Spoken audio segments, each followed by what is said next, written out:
Adonis.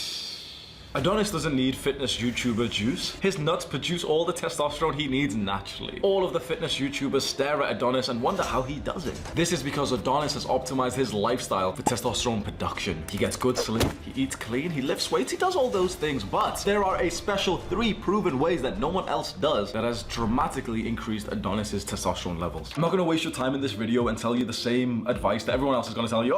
Sleep, lift heavy weight. You've heard that advice 50 times. I'm not gonna waste your time. There's 3 other ways to improve your testosterone that you're probably not doing, that you've probably never heard of before, because most people don't actually speak about these. These ways are actually more effective at improving your testosterone than anything else you've ever heard. There is one practice that has been shown to 400% your testosterone. That means a 4 times increase. That means 100 nanograms of testosterone. This practice has been reported to increase it up to 2,000. That is a steroid level increase. I'm surprised.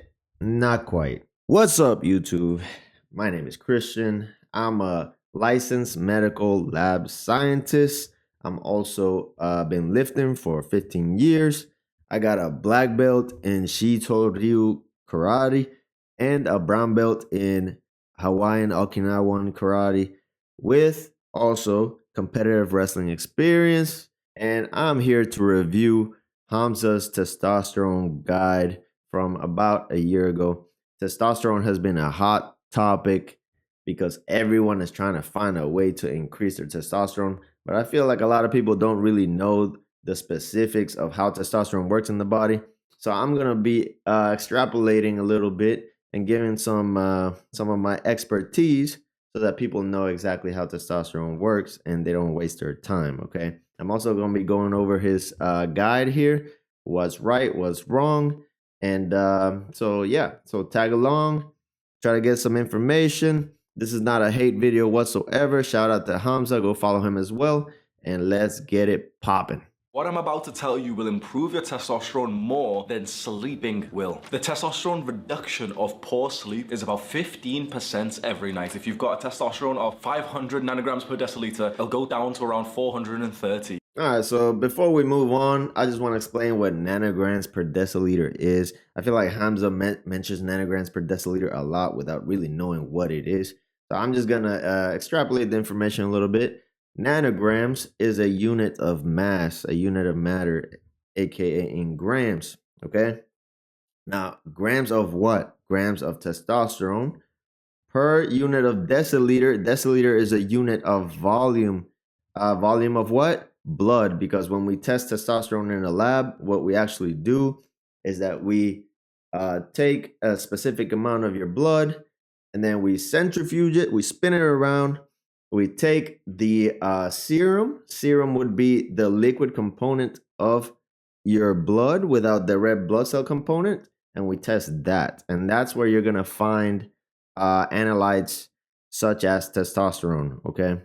Just to give you a little bit of background of how we actually test testosterone in a lab, okay? Start with some words from Adonis on the importance of having high testosterone. Reaching the pinnacle of masculinity is a locked door. High testosterone levels are the key, yet most men never find this key. Yes, testosterone is responsible for causing changes in our appearance, in our body. It gives us our masculine appearance. That is correct. But to what extent, right? Through puberty, when your testosterone increases, it causes these changes in your body. These are called phenotypic changes or phenotypes. That's basically what your genes express outwardly, what you can see, okay? The physical changes in your body based on your genes. But how much you change as far as masculinity, how tall you get, how big your Adam's apple is, etc., your facial hair is based on your genetics, okay? An excess amount of testosterone, will that cause you to be more masculine as opposed to having depressed content of testosterone? Now, if you have suboptimal levels of testosterone, yes, that's not going to cause you to masculinize as much as if you had the optimal amount. And what is the optimal amount? The optimal amount is the normal range within your body. Now, if you notice, testosterone has a big range of what is normal in men. And there's a reason for that. It's because basically Testosterone is more complex than people online let on. It has multiple pathways and has multiple aspects of it that cause it to be regulated in the body. One of them being sex hormone binding globulin, or SHGB. Okay. What does this mean? It means your body's going to secrete testosterone, but it's only going to use the amount that your genes dictate to be necessary. The rest is going to be locked away. Okay.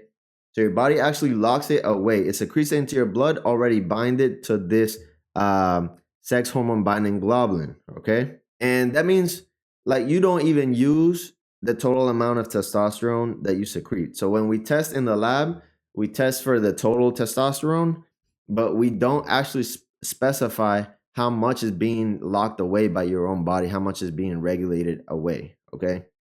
So what's the actual functional testosterone that's in your body? It's what we call the bioavailable testosterone, the one that is free, or the one that is linked to a protein called albumin. Now, albumin binds to the testosterone similar to this sex hormone binding globulin, but it's very easily to break off. Okay, so if the body needs it, it could break it off at the moment that it needs it, and it's readily available to be used. It's bioavailable. Okay, so as you see, basically, even if you increase your testosterone naturally, let's say 10 to 20%, your body is going to regulate it. It's going to bring it back to baseline, because what your body wants to do is to remain in a homeostasis. So it wants to be balanced. Okay. Drastically increase your testosterone is to drastically decrease your cortisol. Cortisol is kind of like our stress hormone. So, you know, we feel stress, and you've heard the term stress before, but there's a real like scientific like hormone thing inside of us that goes up when we're stressed. When that goes up, testosterone goes down. So what we need to do is we need to decrease cortisol, stress, which then will naturally increase our testosterone. All right, so cortisol. Now I just want to explain what cortisol is. Okay. Cortisol is a very important part of the sympathetic nervous system. What is a sympathetic nervous system? Basically, it's the nervous system that activates when you are in a stressful situation. It's not just, okay, this is the stress hormone. It has uses in the body because it increases brain activity and it prepares your brain to use glucose for energy.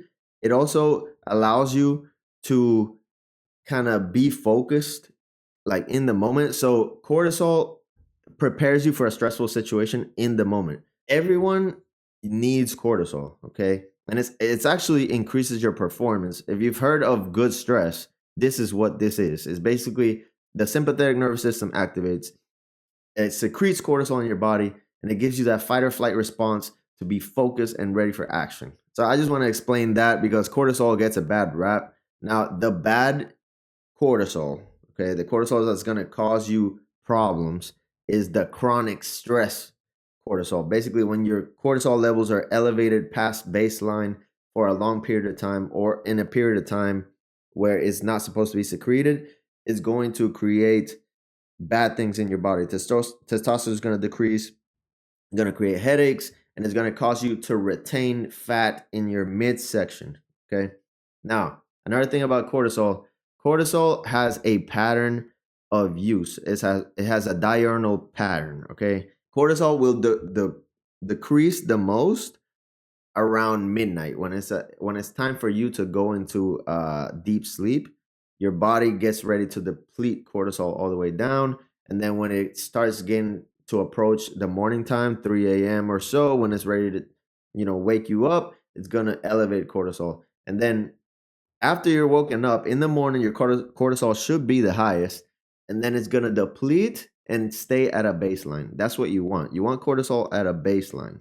Now the problem is we live in high stress environments. We live in sleep deprived states long term. That's going to elevate your afternoon cortisol. So basically, cortisol is going to elevate past baseline too early, and that's what's going to cause you a depleted testosterone level and headaches and midsection fat retention. Okay, which is not what you want whatsoever. The primary tactic for improving your health and especially for lowering stress is to breathe correctly. Most people are shit at breathing. I will say this again. You are shit at breathing. You suck at breathing so much that it's decreasing your health. And this is one of the most important things that I could tell you. The correct way to breathe is solely through your nose, never through your mouth. The modern world isn't set up for us to breathe correctly. So there's a lot of like public speaking. Like for example, for me, I'm a public speaker in some sense. And when you're speaking, you know, full sentences and you've got like a speech to give to someone, you naturally breathe from your mouth. Every breath that you take from your mouth destroys your health more than you realize. I want to shout out Hamza for that advice.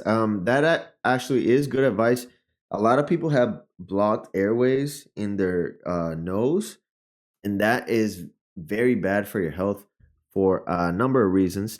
First of all, your bone structure in your mouth, it leads to a weak musculature in your jaw. It also blocks your airways in your nose because of the bone structure. It's not that when you breathe through your mouth, it just destroys your health instantly, right?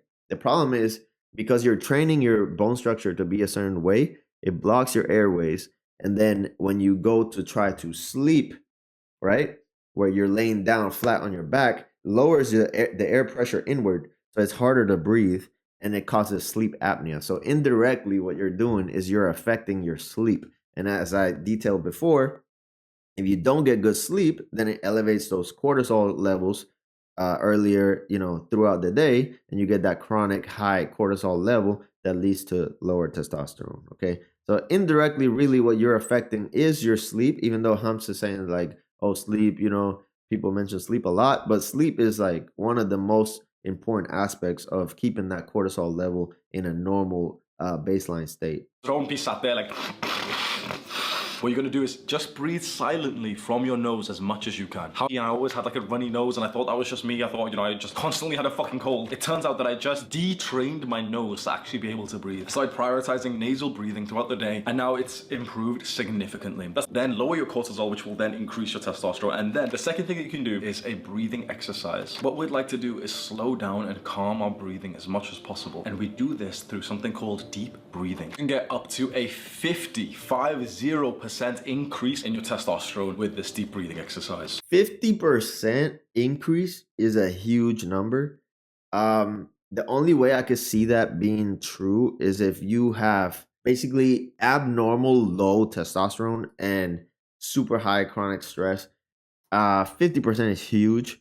And again, like even if you raise it by 50%, the bioavailability of the testosterone is in question. So it's not that you're gonna increase it by 50% and that whole 50% is gonna like affect you. It's not, because your body is gonna use what it needs and then it's gonna lock away the rest. Another way that you can decrease cortisol activation or sympathetic nervous system activation is by really limiting your caffeine use. Don't drink caffeine constantly throughout the day. I know I have a problem with doing this. Basically, when you drink caffeine, it stimulates your adrenal glands where your cortisol is secreted. It puts you in a sympathetic state. Essentially, you're in fight or flight mode artificially due to this drug. Caffeine is a drug. If you overconsume caffeine throughout the day, you are constantly stimulating yourself to secrete this cortisol. That's why caffeine actually improves your focus, because like I said before, when cortisol is secreted, it puts you into it stimulates your brain to be in a sympathetic nervous system state, to be more focused, be more action oriented, right? But you got to remember, you're secreting this cortisol and you're increasing your chronic stress with a drug. So another reason why people have high cortisol is not necessarily because they're breathing incorrectly all the time. It's because they over caffeinate throughout the day. That's another reason. I just want to add that to this list so you can take action on that and be careful. Number 2, sunlight. Now you've probably heard of so many guys in the testosterone space tell you to supplement vitamin D, and that's pretty good advice, but the reason why we have to supplement this little pill is because we're not getting enough sunlight anyway. I'm very fortunate now that I've moved to UAE, I've moved to Dubai, and it's literally sunny every single day. The best thing that you can do is be out in the sun for as many hours as possible. You can't really overdo it in the sun. All right. So this whole thing about you can't overdo it in the sun. Now, this I completely disagree with. Disagree with Hamza here. If you go out and you burn yourself in the sun, then you put yourself at risk of basically skin cancer because the sun is constantly secreting UV radiation, as we all know. Scientifically confirmed, it's really not debatable at this point. When you receive radiation into your body, it increases these free radicals or raises entropy. Essentially, every time your cells divide, there's a chance that they mess up a portion of the genetic code, and that could lead to a proliferation of cells, aka melanoma or cancer.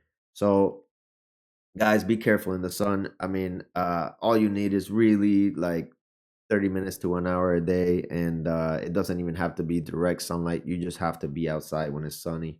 I think he mentions it later, but yeah, don't take the advice of you can't overdo it in the sun. Everybody knows.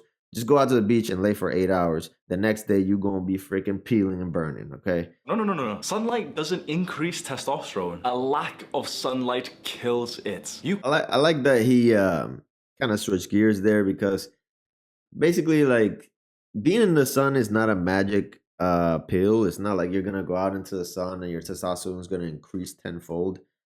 But again, it's like these people who have depreciated levels, that's when you're going to see the problem. Because if you, like I said, if you're in the normal range, your body kind of knows how much it needs to be used and how much not to.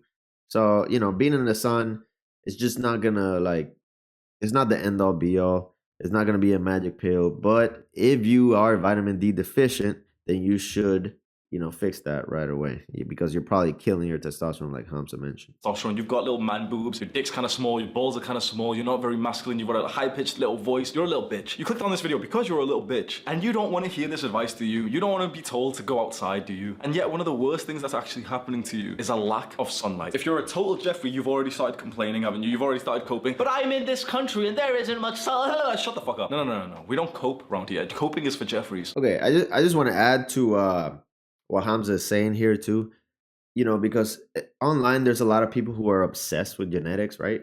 So they're like, oh, it is what it is. Anything that I do is not going to change anything, black pill thinking, shit like that. I just want to mention, scientifically, there is such a thing called epigenetics. It's basically things that you do that cause your body to actually change your genetic code in ways so that you can express certain adaptations.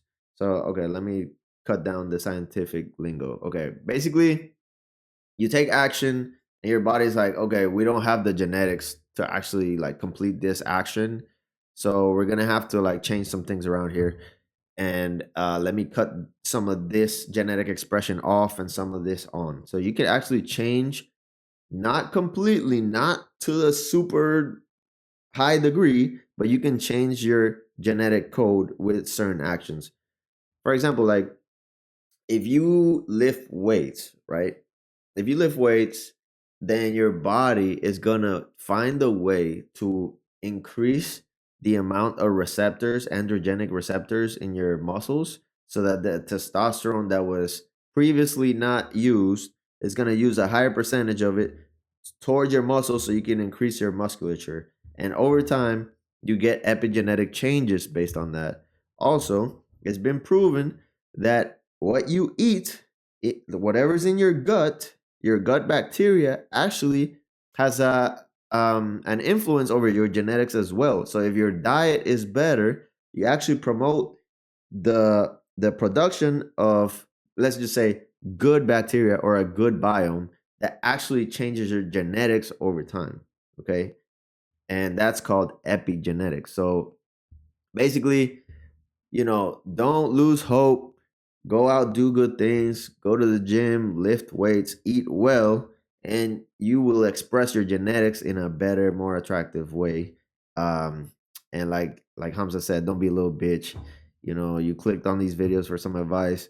You can discount that advice if you want to, but hey, some of us here, we want to do good work and get results, okay? So let's move on. And finally, we need to discuss the single biggest reported testosterone increase out of every study so far. There is one practice that has been shown to 100% your testosterone. That means a 4 times increase. That means if you have a 500 nanograms of testosterone, this practice has been reported to increase it up to 2,000. That is a steroid level increase. I'm surprised that this hasn't like taken over the internet with this study, because some guys have spoke about this, but not enough. And what is it? It's semen retention. All right, guys, I'm gonna be real with you here, okay?